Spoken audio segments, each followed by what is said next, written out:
Hi everyone. It is Black History Month, and I have dedicated myself to a stream of information. And the first one is a Black History video. I know what you're thinking. No, it'll not be on the same three people we know in our history. It will be impactful. At least I hope it will. Or it may ruffle some feathers. We come from a very long history of pain and trauma. At least that's what we've been told. It's what we remember. It's what we drive our everyday on. When in reality, we have so many more things we can learn from, so many perspectives. And I felt like instead of focusing on just the hard stories, I decided I'm going to take those stories and try to point out the lemonade, right? Taking our lemons, turn them into lemonade. So we're going to go through a few different stories, a few different people, not an extensive knowledge because I don't have all the research, but I have just enough to give you some light and to give you some insight into the side of us we aren't ready to see, or the beauty in the pain that we don't want to acknowledge.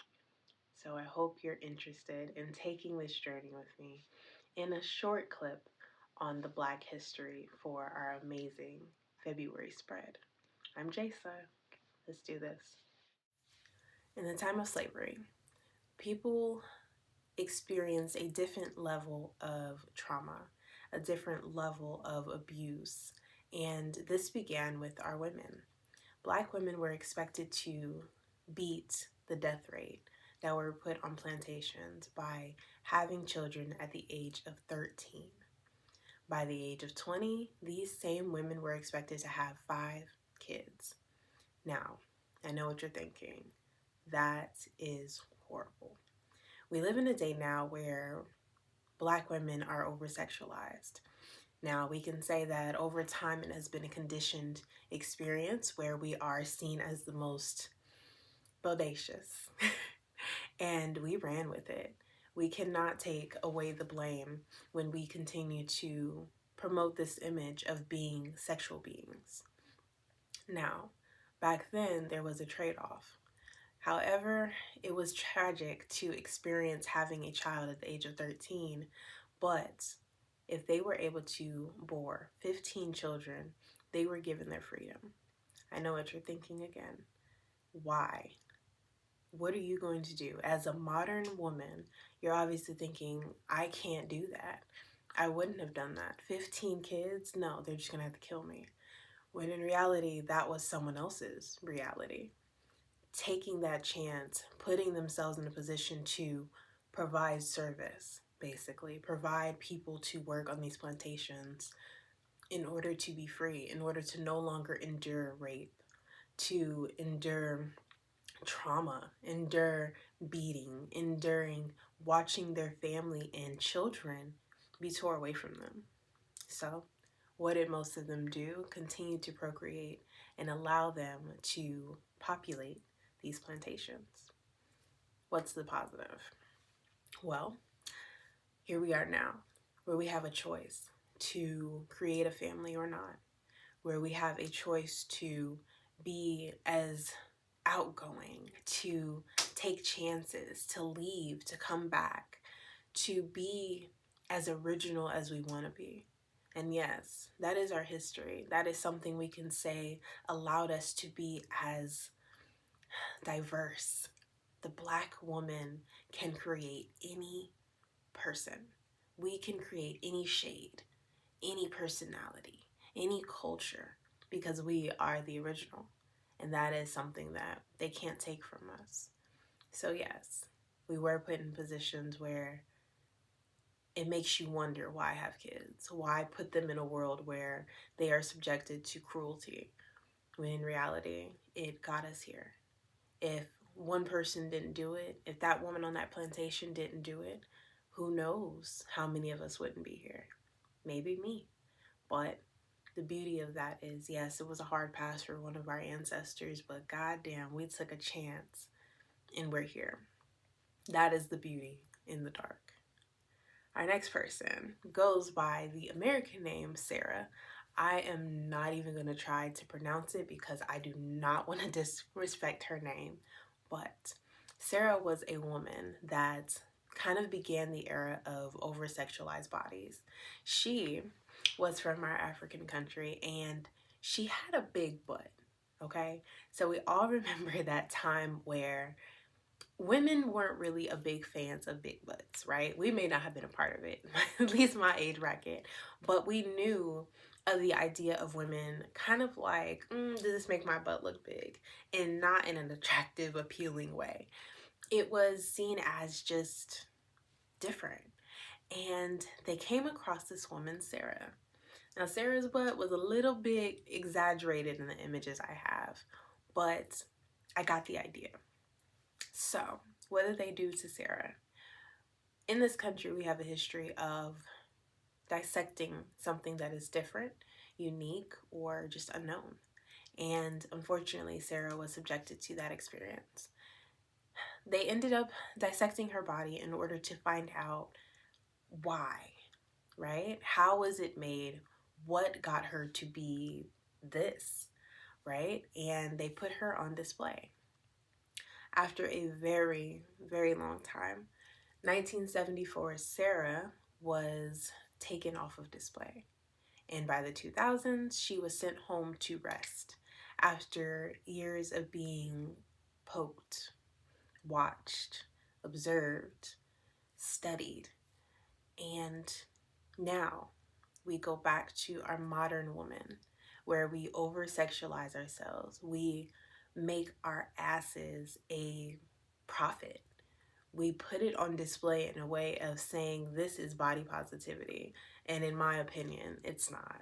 It's disgusting to think of our history and, again, not taking the trauma from it, but taking the idea that someone forced Sarah to be on display because of her ass. And here we are on social media in public entertainment making it as if our asses is something to desire, as if it is a piece of meat that people can just do whatever they want with, that it is something that we should just glorify as the best parts of ourselves. I don't agree. But again, knowing your history goes a long way in how you move in your present day. So, what is the lemonade? We can see now that Sarah's experience was hard. And I can only imagine what her family experienced when they watched as she was taken away. However, we now have the knowledge and the opportunity to move from seeing ourselves as just our body features that people glorify or see as just this unique foreign feature. We have more to offer, and I think that is an important lesson we can take from Sarah's experience and not use it in vain, not use it as a way to promote some body positivity trend when we know in reality it's just the only way we're seen, heard, or viewed as valuable. Now, the rest of my stories are different. They show the lights at the end of the tunnel. They focus on the achievements of this Black history that came from the dark future, the dark past, in order to create a more positive light future. The importance of these stories that happened that were more dark is to make sure we know where we should be going next and how we should adjust. But it always comes from something harder. Without the storm, you wouldn't have flowers. You wouldn't have a rainbow. So that's our dark. Let's kind of go into our future. Interracial love. Anyone that follows me knows that I am an interracial marriage. I have a biracial son. Really, he's like triracial. But anyway, this experience wouldn't be as accepted if it wasn't for people that took a first step. How many of y'all are Star Trek fans? I sure am. And there is a scene in the Star Trek episode where a Black co-star and a white co-star male decided to have a kissing scene. Now, we already know the progress that it had to take in order to even get them on the same set, let alone touch lips. Of course, there was pushback, but what did they do? They held strong. They didn't allow it to break them down. It didn't allow them to not let that production come out. Yes, they were advised to make two versions, one with the kissing scene, let's just see how it goes, and one without. But we already know what the original plan was, to not have that kissing scene on national television. No worries. They took their opportunity and their chance to sabotage anything possible when it came to that kissing scene not being on screen. After plenty of attempts of sabotaging, they got that kissing scene on screen and it received some of the best positive feedback that this nation has seen in a while. This wasn't because the actors were well known or they were liked. It was because they took a chance and exposed a reality within this nation that people didn't want to be in the public view. The thing about the media, I'm not going to go on a fake news rant. That's just not my style. However, the media has a way of portraying negative images, negative stories constantly that puts us in a position of fear, discouragement, and just an unattractive light as colored people. We see these stories and we think that the world is just against us all the time, when we kind of have to look for the positive. We have to look for that gray area, and usually it's beautiful. So this Star Trek scene allowed these people to experience some sort of light without thinking that there was no one like them. There was no one that agreed with their lifestyle. So we say kudos to those Star Trek fans, kudos to those Star Trek actors and actresses that allowed my marriage to be seen as a little bit better than it would have back then. In 1971, the Women's Feminist Party, right? Obviously, feminists and women, y'all, work with me, was founded, right? Who did that? We think about these things all the time. We have so many feminist progressions in this nation constantly. But where did it start? How could someone take a step from women not having a voice at all to, yeah, you have a voice in the house, to this is yours, to make decisions, make steps, make strides for your gender without any real leadership? That's okay. Flo Kennedy. Flo Kennedy was a Black woman who was one of the first to graduate as a lawyer from Columbia. She did this and in turn created a national organization for women that supported the creation of the Feminist Party that was later ran as president by Shirley Chisholm. We all know Shirley. This stride is important to mark in women's history because we automatically associate anything that was created with women by white women. We don't think that Black women had a say or even the voice or strength to take that step within this country for women, when in reality, we were doing more than taking strides. We were setting the game. We were out here making ourselves known and doing it with education on our back, experience on our back, and a passion for women's rights. Shout out to Flo Kennedy, because without her, y'all, I wouldn't be able to be on here telling y'all about our story. Who loves music? I mean, who doesn't? Ella Fitzgerald was a renowned jazz singer, y'all. But in America, without a little bit of white privilege, you weren't going anywhere. And this happened to Ella Fitzgerald. Unfortunately, after rejection and rejection and rejection, she became a little discouraged. On one faithful night, she decided to go for a big jazz club, but was turned away until the faithful Marilyn Monroe. We love her, we know her. She is absolutely beautiful and legendary. She took a chance and made sure that Ella Fitzgerald's music was heard not only in her home, but in that big jazz club. She told that owner that unless she was able to have Ella Fitzgerald on that stage, she would not be there. And we know what type of crowd Marilyn Monroe brings. So, obviously, we see it as such a downer, or that the privilege in this nation is just overrunning our culture, our society. And that may be the case, but we also have to acknowledge that there are some good people in this world. Yes, she used her privilege, and it may not just been her white privilege if you know Marilyn Monroe, but she used it in order to give this amazing, talented black woman her shot, a shot that she had been working for forever. And something we also don't acknowledge as a black community is you can work your ass off, but unless you are connected with the right people, you're not going to get your shot. And that's just a harsh reality we don't want to acknowledge. So, by accepting Marilyn Monroe's offer, by allowing her to put her in certain positions and help her in her journey, Marilyn Monroe was in that front row and Ella Fitzgerald was on that stage, never to see the inside of a small jazz club again. Now, that is how you use your white privilege. That is how you allow someone to assist you in a journey that isn't always set up in your favor.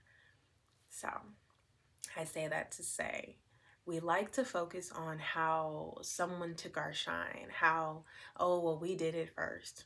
Who gives a, if you are getting your passion out, if you are getting your dreams on the front cover, if you are doing your absolute best in getting that skill and talent out there, why does it matter?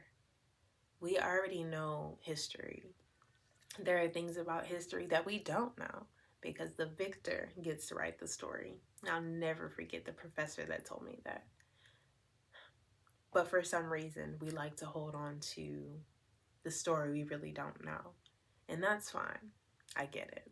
But it is 2024. We have to move on. And we have to stand on our own business. And right now, your business, as Miss Tab always points out, is your business. Why is it that we are so focused on in history when our future and our present is so shackled? We are in shambles. We are constantly focused on division instead of what we're good at.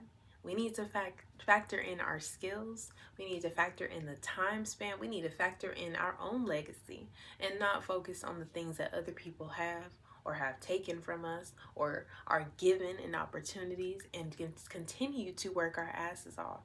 Because not only does that make us better and stronger in the things that we are trying to accomplish, it gives us purpose and focus.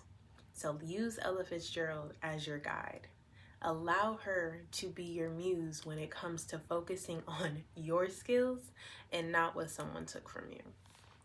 I promise we're almost done. It might be a little hard to hear, but I promise there's all love. Let's start with introducing my final person, Paul Williams. Have you ever tried to draw upside down? Have you ever tried to write or read upside down? No worries. Paul Williams is another example of a man who did not allow the obstacles or things that people put in his way to keep him from displaying his skill. This talented black man was an architect. He drew amazing designs for some of the most notable buildings in the nation, some of the most amazing celebrities in our time.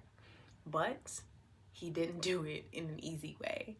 He wasn't just given a chance. He wasn't told he can sit in certain areas. He wasn't allowed to just be himself because he was so great. Oh no, he had to adapt. And the way he adapted was learning to draw upside down. He drew these amazing designs upside down because no one would allow him to sit next to them. When you are having a business encounter nowadays, it's more appropriate to sit across, right? Have you thought about where that history comes from? As an architect, I'm sure it's easier to draw with someone sitting next to you so you both can collaborate. That wasn't in his cards. So he didn't allow that to keep him back. He didn't allow it to discourage him. He just took his chance, adapted, and added a new skill to his resume. Not only can he draw his ass off, not only can he design mansions and fortresses, he is able to do it upside down, a skill that many of us cannot do. So, using Paul Williams as an example of how you may never be able to step in those same buildings that you have created, you were able to say that I did that. I took my chance and I built my legacy on the skill and passion I have for myself, my interest, and my dreams. So, no, he may not have been able to step into those buildings within his lifetime, but because he created them, he allowed people like me and you to step in those buildings and remember that this is a Paul Williams original, and he learned skills that we may think is not necessary, or taking on that lazy path because we don't want to pursue something that makes it a little more difficult, because we have become so entitled to work and earning our seat at the table, because we feel like so many people like Paul Williams, Ella Fitzgerald, all of the poor, sad children on the plantations that had to just be born did all the work for us, when in reality, we have so much more work to do. And it's not to earn the respect or value from someone else. It's to make ourselves feel more valuable, to expose and display these amazing skills and talents we have, and continue to share videos like this on the Black history of this nation. Obviously, there are so many more stories, y'all. There are so many things that can be said on these topics, but that's not what this was. This was an opportunity to share the dark, moving into the light, and exposing the amazing lemonade that we have created out of these harder experiences. So I ask you, as a culture, as a people, how will you turn the dark story that's turning in your head constantly into lemonade? How will you find the grace that will fuel your next project, that will fuel your ability to be more than someone that is entitled to a seat at the table? How will you change your perspective, turn the narrative on its side, and be exactly what your ancestors have worked so hard to create for you in this nation? Now, I'm not saying it out of guilt. I'm not saying it to pressure you into changing your mindset, but I am trying to change your mindset. We can do better, and it's for us, never for anyone else. So I leave you with that.